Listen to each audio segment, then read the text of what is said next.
Privilegiado de Hollywood cae en la perversión. Era un violador en serie y tenía dinero a su alcance. Graba sus delitos en vídeo. Nadie que viera esos vídeos podía llegar a ninguna conclusión razonable que no fuera que estaban violando a mujeres inconscientes. Deposita una fianza de $1 millón y después espera su oportunidad. No hacía falta ser un genio para imaginar que no pensaba quedarse cerca. La caza del hombre cautiva a la nación. No hay comentarios por el momento. Este caso desde un principio lo tenía todo. Había sexo, drogas y cintas de vídeo. El heredero de una leyenda de Hollywood pasa a ser un violador rico a la fuga. Esta noche, en Poder, Privilegio y Justicia.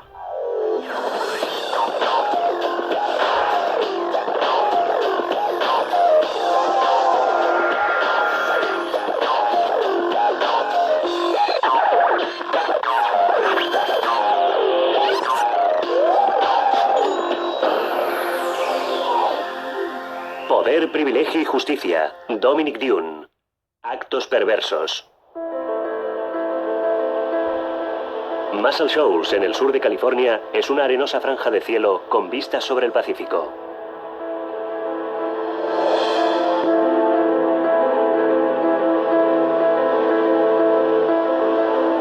Surfistas y otros amantes del ocio se consideran afortunados de echar raíces aquí. Este pueblecito no aparece mucho en los periódicos, pero el 18 de julio del año 2000, un hombre de 36 años fue arrestado en la puerta de su rústica casa frente al mar. Andrew Laster es heredero de la leyenda del maquillaje en Hollywood, Max Factor. En el interior de la casa de Laster en la playa, la policía encontró drogas, armas y una colección de inquietantes cintas de vídeo que al parecer había grabado él. En el momento en que concluyó la investigación, Andrew Laster se enfrentaba a 87 cargos por drogar y violar a mujeres jóvenes. Sufre una enfermedad que llega a lo más profundo de su alma. Le gusta tener relaciones sexuales con mujeres que están prácticamente muertas. La prensa estaba muy pendiente del caso. Laster era el bisnieto del rey de los cosméticos, Max Factor. Le apodaron el heredero Factor. El fiscal del distrito lo llamó depredador sexual.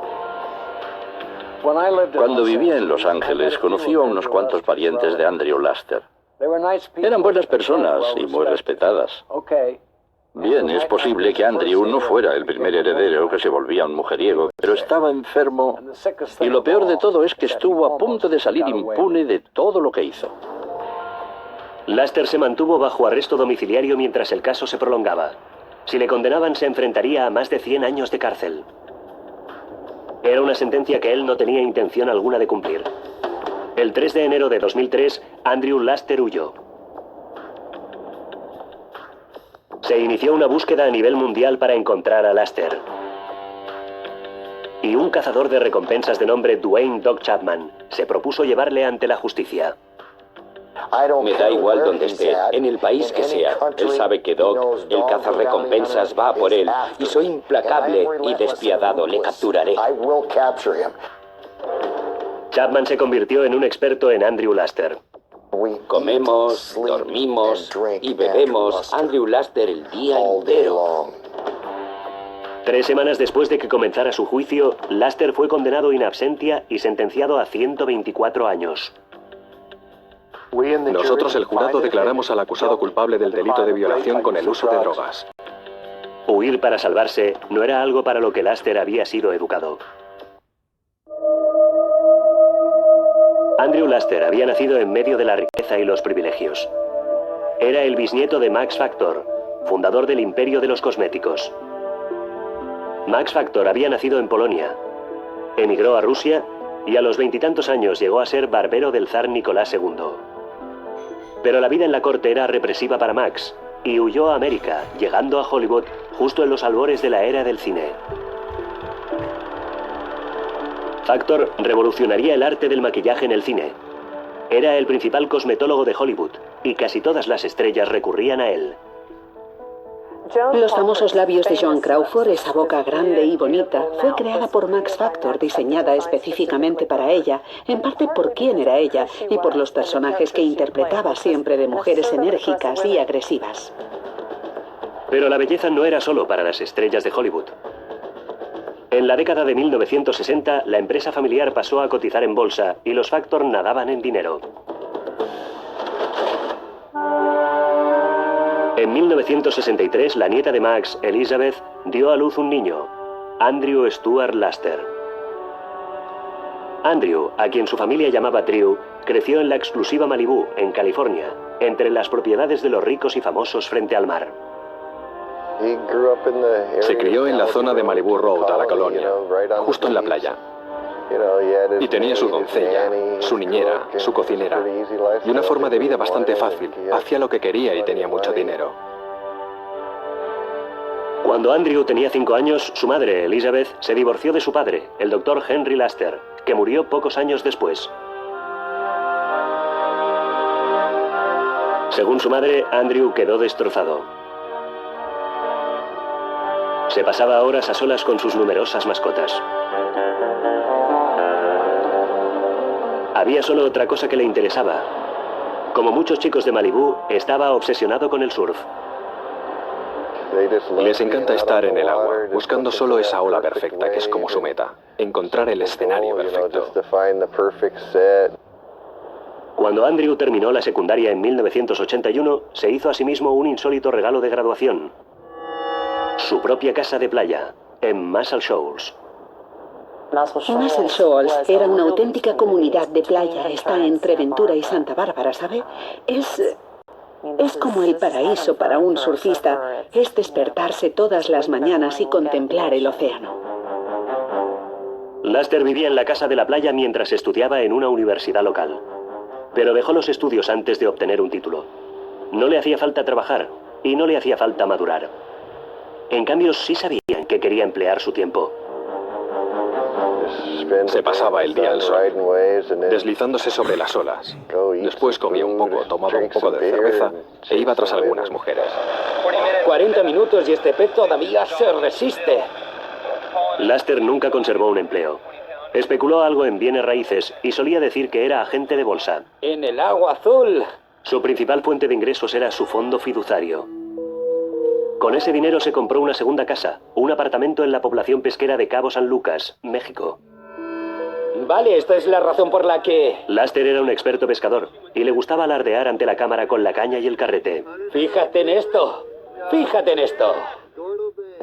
Sin duda alguna le gustaba estar ante la cámara. No parecía ser nada tímido. Miraba directamente a la lente y no paraba de hablar. Me ha costado casi 1 hora y media pescar a este cachorro. Y cada minuto ha valido la pena. Ha peleado como un perro. No quería rendirse. Para Laster aquello era el paraíso. Iba al cabo varias veces al año solo por su surf y su pesca de altos vuelos. Pero también iba por otra cosa. 1, 2, 3, 4. Su notoria vida nocturna. Cabo Wabo, Squid Road, el Giggling Marlin. Sí, ahí es donde está la acción. Las mujeres vienen aquí a soltarse y los hombres surfean durante el día y persiguen a los marlines y por la noche salen a perseguir a las mujeres. A principios de los años 90, Laster entabló una relación con una mujer. Tuvieron 2 hijos juntos, pero no se casaron. Tenía 30 y pocos años, pero a Laster no le interesaba el matrimonio. Era un solitario y aún quería solo jugar. Además tenía un nuevo juguete, una cámara de vídeo. La cámara se convirtió en su pasión. La vida pasó a ser un largometraje cuyo protagonista era Andrew Laster. A la luz del día, la estrella era un afable surfista. Pero a la caída del sol, Andrew Laster se convertía en algo pervertido y predatorio. A lo largo de los años se fue metiendo en esa zona de peligro de la desviación sexual.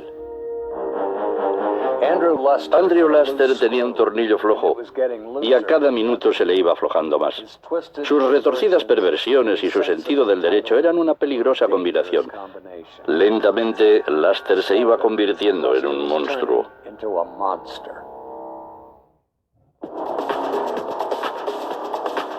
A mediados de los años 90, el heredero de Max Factor, Andrew Laster, vivía una vida dedicada al placer. Consagraba su tiempo a actividades solitarias, el surf, la pesca y sobre todo deambular por los bares y playas del sur de California en busca de mujeres. Cuanto más jóvenes, mejor. En 1996, Laster conoció a una chica en la playa. Se llamaba Shona. Shona tenía solo 16 años.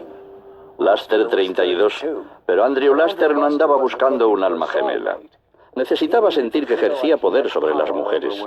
Tener mucha más edad era una forma, pero él tenía otra forma mucho más siniestra en mente.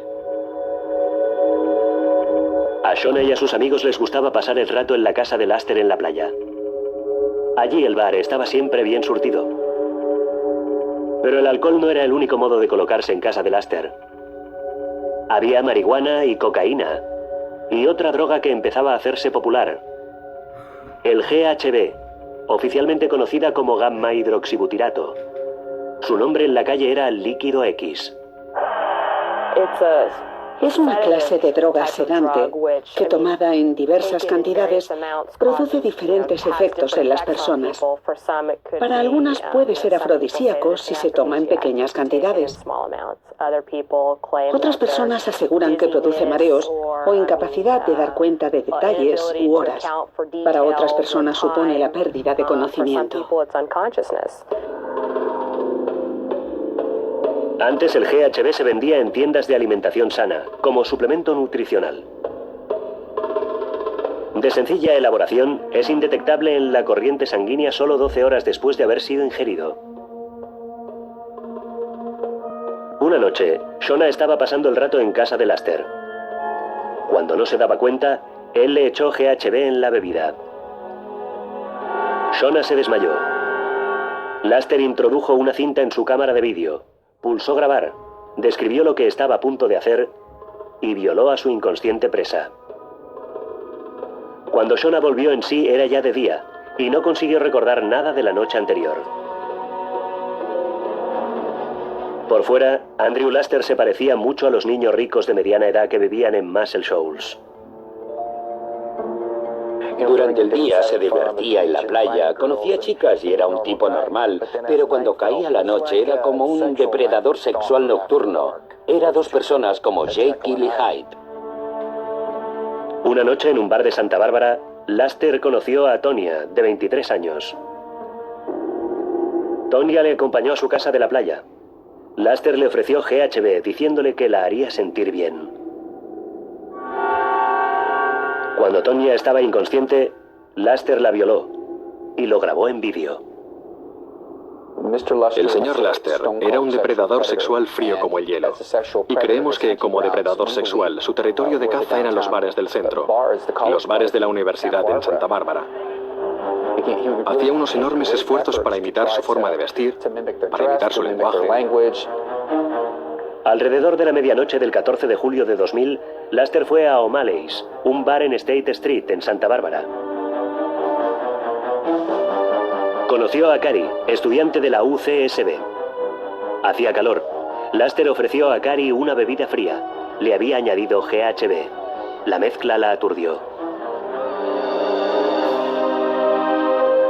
Pronto Cari se hallaba en el todoterreno de Laster, camino de Muscle Shoals. Dentro de la casa de la playa, Laster dio a Cari una bebida. Esta inmediatamente se sintió extraña y le preguntó qué había en ella. Líquido X, le dijo Laster. Y entonces Cari se desmayó. Estando inconsciente, Laster la violó. A la mañana siguiente, cuando volvió en sí, estaba desnuda en la cama de Laster. Durante 3 días, Cari se debatió con lo que sospechaba que había ocurrido. Después llamó a la policía. Sus recuerdos no seguían un orden cronológico. Recordaba solo fragmentos inconexos. Sabía que había sido agredida sexualmente. Emocionalmente estaba destrozada. Y se había pasado 3 días dándole vueltas. Y, ¿sabe? Acudir a la oficina del sheriff para contar la historia, explicar a alguien cómo había sido violada es una tarea muy dura. Smith habló durante varias horas con la joven y aturdida estudiante universitaria. Yo creía lo que me estaba contando.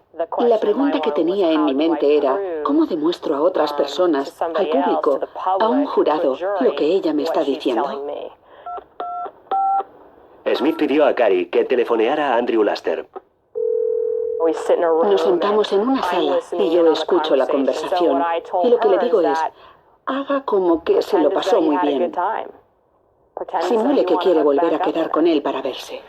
Tío, ¿qué me pusiste en la bebida? Líquido X. ¿Líquido X? Sí. ¿Es lo mismo que el GHB? Porque he tomado éxtasis otras veces y no era exactamente igual. Fue divertido, pero... Pero está bien. ¿Todavía te queda algo de eso? Sí. ¿Así? Tendrías que tomar un poco. Ya lo creo. Sí. Pero esta vez no tienes que drogarme para hacer sexo conmigo, ¿vale? Vale. Y al parecer se tragó el anzuelo sedal y plomo. Quiso encontrarse con ella ya, al día siguiente, justo lo que nosotros queríamos. Pero a la hora acordada fue la policía la que se presentó en casa de Laster, no Cary. Habían ido a arrestarle y llevaban una orden para registrar su casa. Se quedó un poco pasmado, ¿sabe? No paraba de decir, yo vivo aquí, ¿saben? Deben haberse equivocado de hombre. Creo que estaba atónito. La policía sabía que era el hombre que buscaban.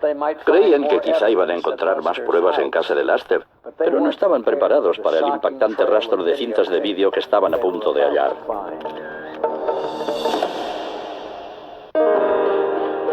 En julio del año 2000, el heredero de Max Factor, Andrew Laster, fue arrestado frente a su casa de la playa en California por la violación de Cary Doe.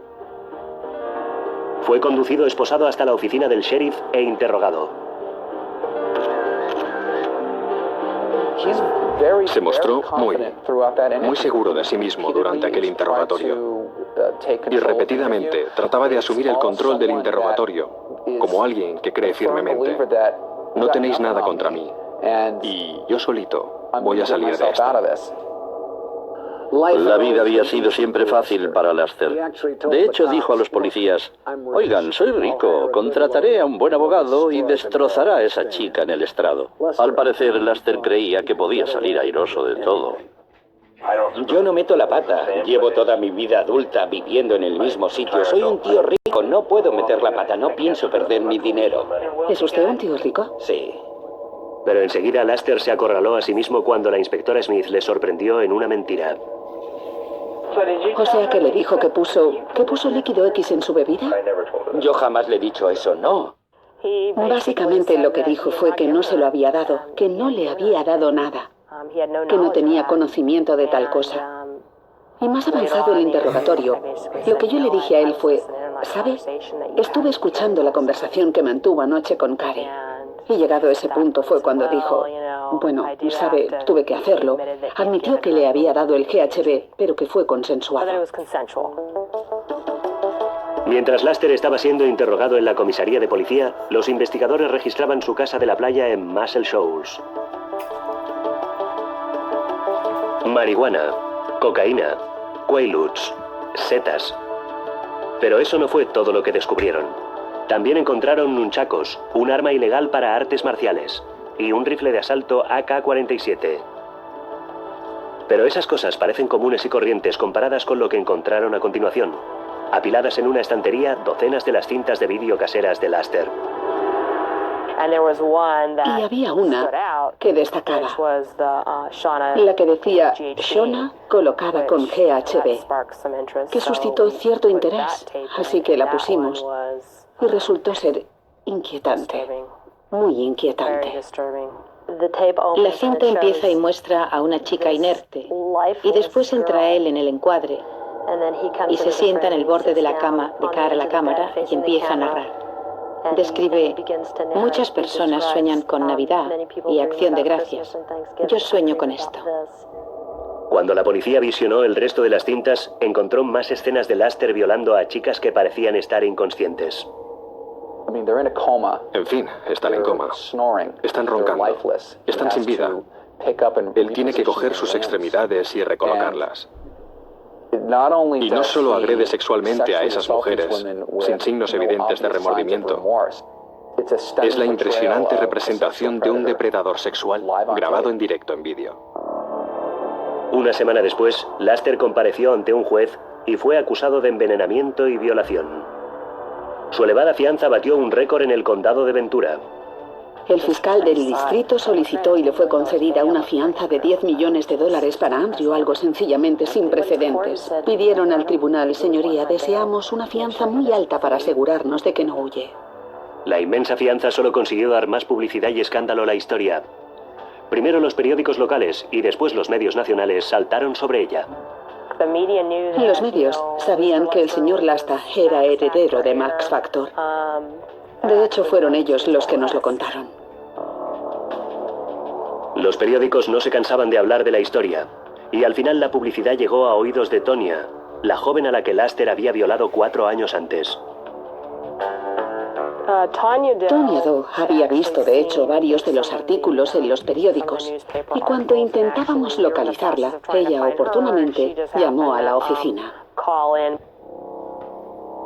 La policía mostró entonces a Tonya la cinta de vídeo de Laster violando su cuerpo inconsciente.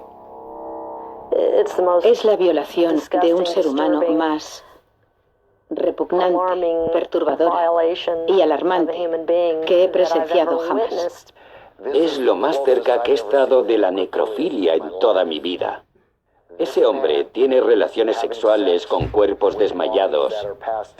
Se va a graduar en el depósito de cadáveres.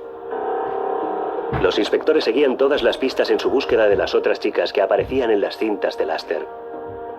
Tenían la agenda de Laster y llamaron a todos los números que figuraban en ella, con la esperanza de que la historia le resultara familiar a alguien, y al final fue así.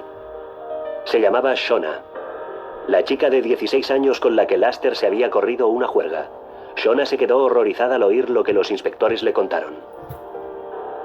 Fue obviamente perturbador para ella que vengan 2 investigadores a tu casa y te hablen de cosas personales de las que no tienes conocimiento. Creo que es duro. Quiero decir que no fueron buenas noticias. Shona y Tonya se unieron en la lucha del fiscal del distrito para enviar a Andrew Laster a la cárcel para siempre.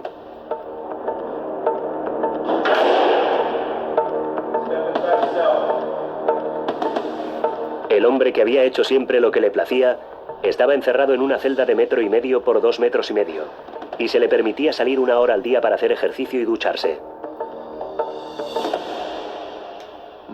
Durante toda su vida, el dinero le había abierto las puertas a Andrew Laster, pero ahora no le abría la puerta de su celda en la cárcel. Laster estaba seguro de que había un modo de salir. Desgraciadamente tenía razón. Cuando un juez fijó la fianza de Andrew Laster en $10 millones, el heredero de Max Factor se indignó. El fiscal del distrito dijo que en el caso de Laster existía riesgo de fuga y que podía violar a más mujeres, pero los abogados de Laster argumentaron a favor de su libertad.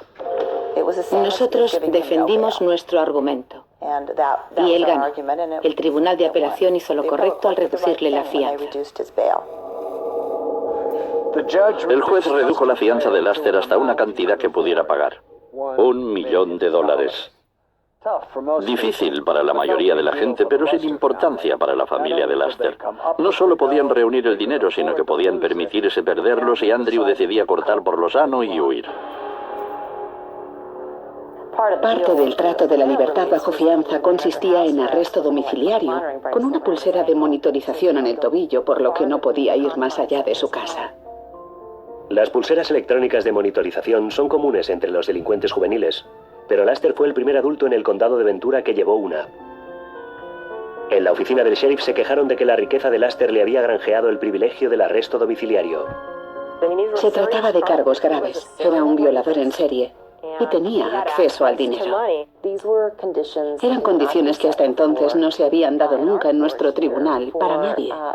Y el hecho de que se concedieran a alguien que era pudiente, que era una persona muy conocida, fue algo que algunas personas han puesto en tela de juicio. Al señor Laster jamás debió brindársele la oportunidad de salir en libertad bajo fianza.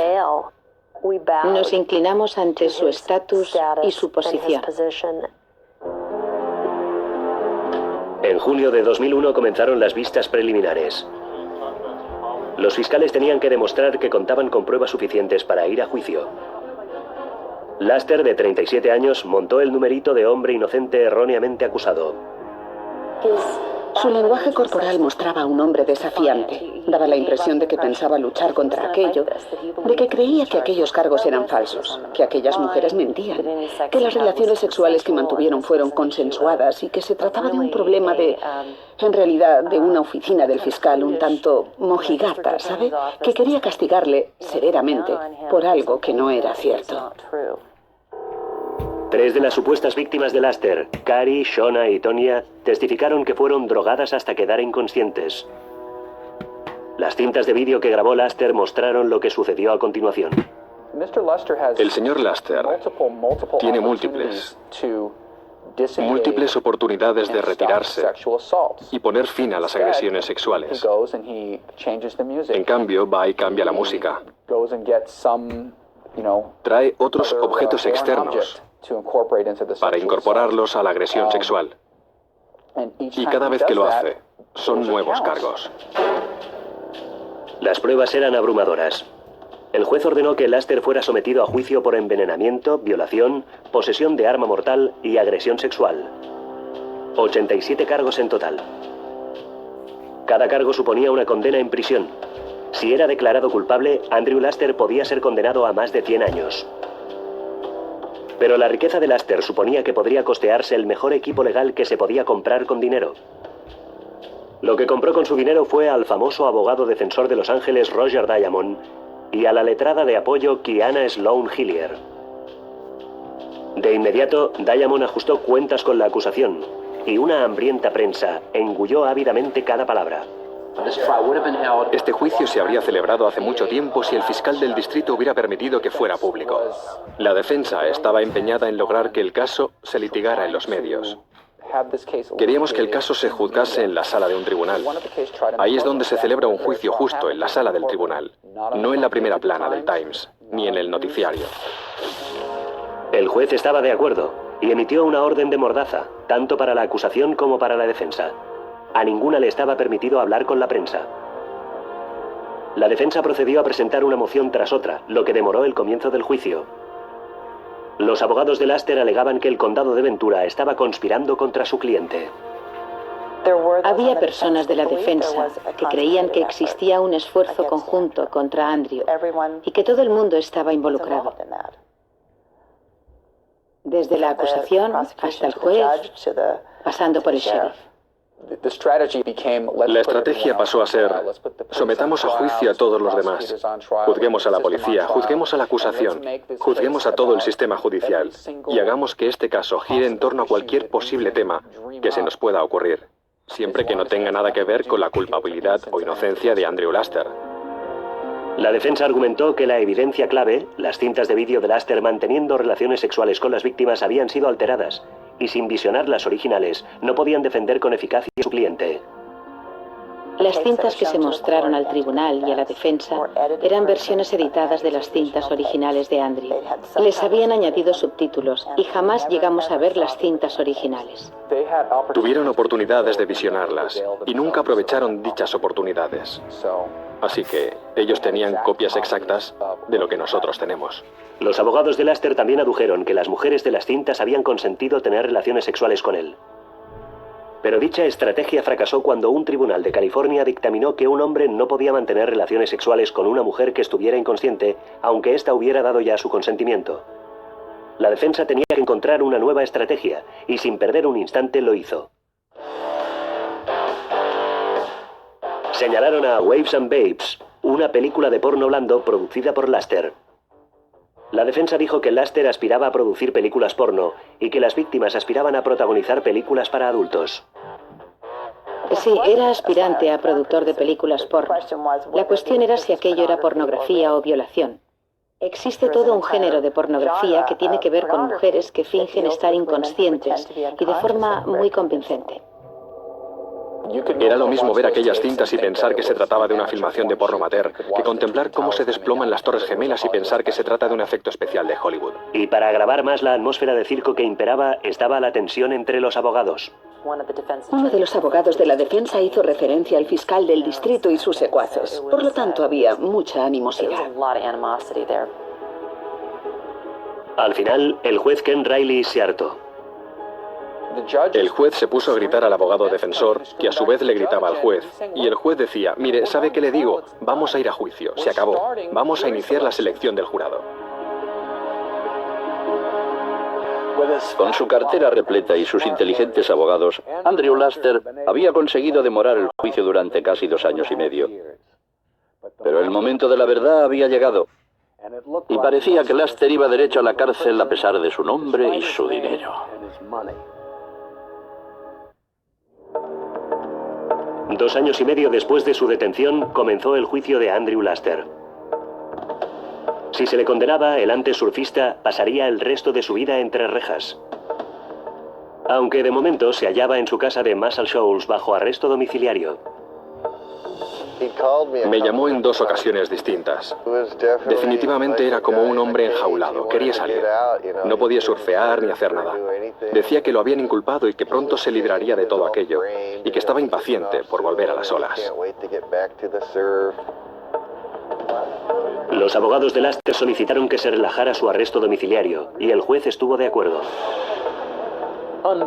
Increíble.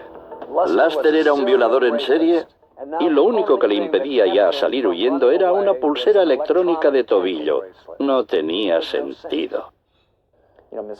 La señorita Fox me había dicho, recuerde mis palabras, aproximadamente a la mitad del juicio va a ver la escritura sobre la pared y va a escapar.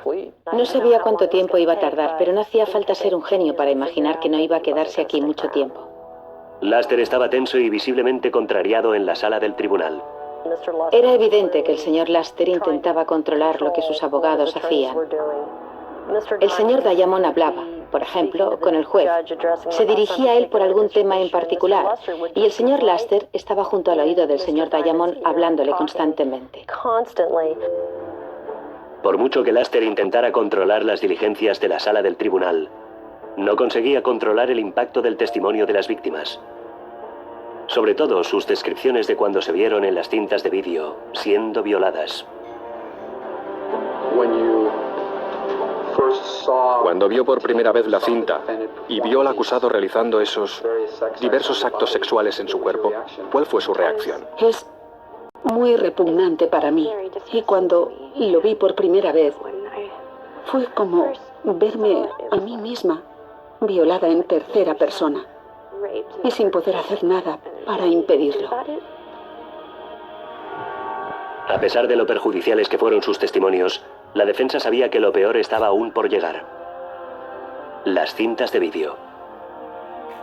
Había una expresión de pasmo y total incredulidad en las caras de muchos de los miembros del jurado. Había un par de mujeres en concreto a las que vi que les asomaban lágrimas a los ojos. Y era evidente, se quedaron con la boca abierta. Estaban sencillamente atónitos. Me consta que la auténtica cuestión en las mentes del jurado era, ¿están inconscientes? Porque esa es la clave de las acusaciones. Y sabe, se las oía roncar y no parecía haber ningún signo de conocimiento en esas mujeres.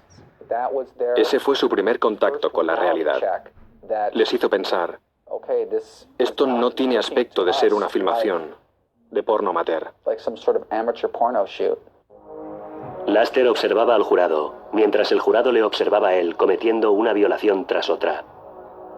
Para todos los presentes en la sala del tribunal era evidente que los días de Laster como hombre libre estaban contados. Se había programado un receso de 2 semanas en el juicio por las Navidades. En el último día antes de dicha pausa, Laster se inclinó sobre su abogada Kiana Sloan Hillier. Laster le dijo algo y fue entonces cuando ella se puso en pie y dijo que vamos a reunirnos con el señor Laster durante la pausa de las fiestas. Y por eso solicitamos al tribunal que le conceda prácticamente las mismas horas de tribunal que ha tenido hasta ahora. La defensa estaba proponiendo que mientras el tribunal estaba en receso durante 2 semanas, a Laster se le permitiera salir de su casa a lo largo de 12 horas al día. Tony Wald estaba casi desesperado. Argumentó como un loco diciendo, señoría, no lo haga, hay riesgo de fuga, podríamos dejarlo escapar. Y pasando por encima de nuestras objeciones, el juez cedió ante esa solicitud. Durante el receso, Laster sí se reunió con sus abogados. Estos le dijeron que creían que el veredicto iba a ser culpable y ya estaban planificando su apelación. Pero Laster estaba planificando en secreto otra cosa. La mañana del viernes 3 de enero, Andrew Laster se quitó la pulsera del tobillo cortándola. Salió de su casa de Muscle Shoals, se subió a su todoterreno y condujo 2 horas hacia el sur, hasta Santa Mónica. Allí aparcó en la esquina de San Vicente con la 10ª. Laster después salió del vehículo y desapareció. Creo que quedó muy claro que lo había estado planeando como opción. Y evidentemente decidió que era hora de huir. Cuando se notificó a las autoridades judiciales que había desaparecido, llevaba fuera de su casa desde las 8 de la mañana. Eran las 8:30 de la tarde. Habían pasado muchas horas. A aquellas alturas podía encontrarse ya muy lejos. Cuando la policía registró la casa de Laster en la playa, descubrió que su ropa de verano, su perro y varios valiosos artefactos indios habían desaparecido. Pocos días después se emitieron órdenes de detención estatales y federales contra Andrew Laster. En su ausencia, el juicio de Laster se reanudó. Era lunes por la mañana. El asta no estaba allí, solo había una silla vacía. El señor Diamond dijo que era posible que su cliente hubiera tenido un accidente, que tenía que haber una explicación. Y Tony, exasperado, dijo, sí, claro, podría haber sido abducido por alienígenas, pero no ha sido eso. Sabemos que se ha fugado. Todos los periódicos de California se hicieron eco de la desaparición de Laster. Y a nadie le interesaba más su paradero que a un cazador de recompensas llamado Dwayne Dog Chapman. El periódico de Los Ángeles decía que se había alargado el fin de semana. No le encontraban. Se había arrancado el monitor del tobillo. Así que el cabrito se había esfumado y nosotros le seguimos la pista. Dwayne Dog Chapman es todo un personaje. No podía proceder de un mundo más distinto al de Laster. De extracción humilde, Chapman había pertenecido a una banda de motoristas y había cumplido condena en una cárcel de Texas. Laster tenía un cazador de recompensas rubio teñido, siguiéndole el rastro, y la historia estaba a punto de volverse aún más extraña. El lunes 6 de enero se reanudó el juicio por violación de Andrew Laster. Sin el acusado.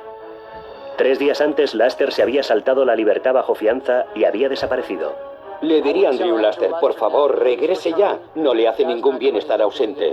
El abogado de Laster, Roger Diamond, pidió ser eximido del caso, pero el juez dijo no. Aquella era una tarea a la medida de Diamond. Roger Diamond intenta defender a un cliente que no está presente para explicarse, que no puede ocupar el estrado para defenderse. Planteó una defensa muy celosa del señor Laster. Cogió una brocha grande y trató de pasarla sobre el abanico de las pruebas. Prácticamente llamó a las víctimas zorras y dijo que no se merecían el criterio del jurado. Eso, en resumen, fue lo que dijo. No lo dijo con estas palabras. Y lo mío ha sido un grosero exceso de simplificación, pero lo que dijo a los miembros del jurado fue: ellas no son dignas de su consideración, porque fíjense en cómo se comportaron. Pero el jurado no lo vio de esa forma. Nosotros, el jurado, en la acción judicial de referencia, declaramos al acusado Andrew Stuart Laster culpable del delito de violación con el uso de drogas.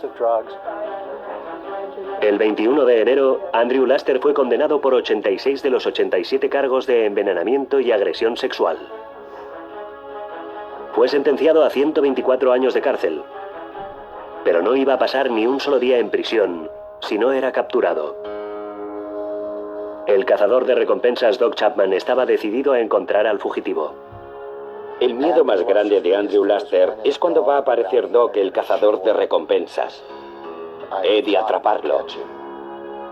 Chapman era un cristiano renacido con ansias de publicidad. Decía que los delitos de Laster lo ponían enfermo. Lo ocurrido hizo poner a Chapman la superdirecta. Estaba empeñado en llevar a Laster ante la justicia. Las autoridades federales y estatales también iban a la caza de Laster, usando un método más que probado: seguir el dinero. Cuando intenta acceder a alguna cantidad de dinero, esté donde esté localizado, lo que le debe preocupar es si el FBI sigue el rastro de esos fondos, de ese dinero, o si está siendo controlado por el Departamento de Tesorería, el Servicio Secreto o la Interpol. Pero Chapman no iba tras el dinero, él iba tras el hombre. Tenemos mapas de dónde ha estado y a dónde podría ir. Sabemos cómo es su personalidad, qué número de calzado lleva, si es gemelo, si lleva tatuajes. Los investigadores dijeron que no les importaba que Doc Chapman buscara a Laster. Si Dwayne Chapman, la televisión judicial, los más buscados de América, quien sea, donde sea, como sea, localizan a Andrew Laster, más apoyo para ellos. En junio, Chapman recibió el soplo de que Laster se hallaba en la ciudad mexicana de Puerto Vallarta, frecuentando clubs y persiguiendo mujeres. Encaja a la perfección con el perfil del depredador. El rollo sexual, los burdeles, ¿sabe? $5 por un buen rato, la vuelta al mundo, cosas de ese tipo. Encaja que pueda estar ahí. Chapman se subió a un avión y el 18 de junio detectó a Laster en un puesto de tacos cerca de su hotel a $35 la noche. Era el momento que había estado esperando. El cazador de recompensas saltó sobre el fugitivo y tras un forcejeo arrastró a Laster a su furgoneta y salió a toda velocidad. Los transeúntes vieron la pelea y llamaron a la policía mexicana. En cuestión de minutos, la policía alcanzó a la furgoneta, agarró a Laster y lo metió en el calabozo. La captura de Laster apareció en todos los titulares. En pocos días, el FBI tenía a Laster bajo su custodia y lo llevaba rápidamente a los Estados Unidos. Por fin, después de 3 años de esfuerzos para eludir la cárcel, Andrew Laster, el heredero fugitivo, estaba entre rejas. Y con toda probabilidad, para pasar el resto de su vida allí. Su conducta no fue perfecta, obviamente. Pero Andrew Laster fue sentenciado a 124 años de cárcel. Estoy convencida de que no se le hizo un juicio justo. O sea que, por lo que parece, no siempre se da el caso de que los adinerados consiguen comprar su libertad. Era un caso por violación de víctimas inconscientes. Habían sido drogadas, eran incapaces de resistirse y eso marcaba la diferencia. Cuando la cosa se puso muy negra, no les quedó ya ninguna posibilidad de usar algún recurso para eludir el peso de esas cintas. Eran sencillamente las pruebas más aplastantemente contundentes que había visto jamás. Él mismo se había condenado en su egoísta persecución de ese repugnante placer. Andrew Laster tenía dinero suficiente para atraer a muchas mujeres. Tenía dinero suficiente para lograr que hicieran lo que él quisiera, pero eso a él no le satisfacía. Y al final, no hubo en el mundo dinero suficiente para tapar sus retorcidos delitos. Dominic Dunne, para la televisión judicial.